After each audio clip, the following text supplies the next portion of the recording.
যেদিকে তাকাই সেদিকে আপনার অনিয়ম, দুর্নীতি এবং বাংলাদেশে যে নিয়ম হয়ে গেছে তদবির ছাড়া কোনো কাজ হবে না, যে কোনো ব্যাপার তদবির করতে যাও। এখন এই নির্বাচনের পরে সরকারে এসে সরকারের ভেতরে যত ঢুকছি আমি আতঙ্কিত হচ্ছি। আজকে একটা সমাজ, আমার একটা সমাজ এই বিগত 15-16 বছরে ফ্যাসিস্ট আওয়ামী লীগ তৈরি করে এগিয়ে গেছে, যে সমাজটা তার সমস্ত যে এথিক্স, সেই এথিক্সকে হারিয়ে ফেলছে। আমি তো ধরেন এই ফ্যাসিস্ট হাসিনা চলে যাওয়ার পরে আমরা একটা ইন্টারিম গভর্নমেন্টের সময় ছিলাম, তখন সরকারের ভেতরটা দেখতে পারিনি। এখন এই নির্বাচনের পরে সরকারে এসে সরকারের ভেতরে যত ঢুকছি আমি আতঙ্কিত হচ্ছি যে আমরা কিভাবে এই রাষ্ট্র কাঠামোটাকে এই সমস্ত মানুষগুলো দিকে আটকে রাখবো।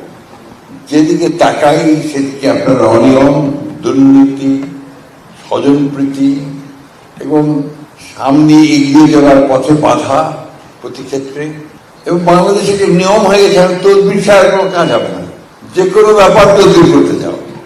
এক মন্ত্রীকে দিয়ে অমুককে বলাও, অমুককে দিয়ে অমুককে বলাও, এগুলো আগে ছিল না। আমরা তো আগেও মন্ত্রী ছিলাম, সরকার চালিয়েছি।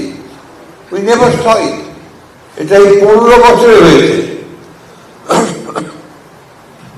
আপনারা কিছু মনে করবেন না, অনেকেই গেছেন ভাইস চ্যান্সেলর হওয়ার জন্য তদবির, দুঃখজনক। তার পর না, এটা হচ্ছে সিস্টেম। এবার আরো ব্যাপার আছে যেগুলো আমি আপনাদের সাথে সঙ্গে বলতে চাই না। এই ধরনের একটা সমাজে আপনারা কি করে আশা করতে পারেন যে আপনারা অনেক উপরে উঠবেন, বাংলাদেশকে শিখরে নিয়ে যাবেন?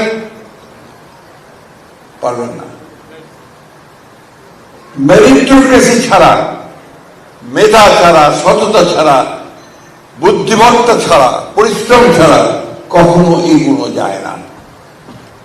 তা আপনারাও নিশ্চয়ই আমার সঙ্গে এক কথা হবেন, কারণ সবাই শিক্ষক আছেন, পণ্ডিত আছেন, পিএইচডি করা আছেন, সবাই এই দিকটা আপনারা খেয়াল রাখেন।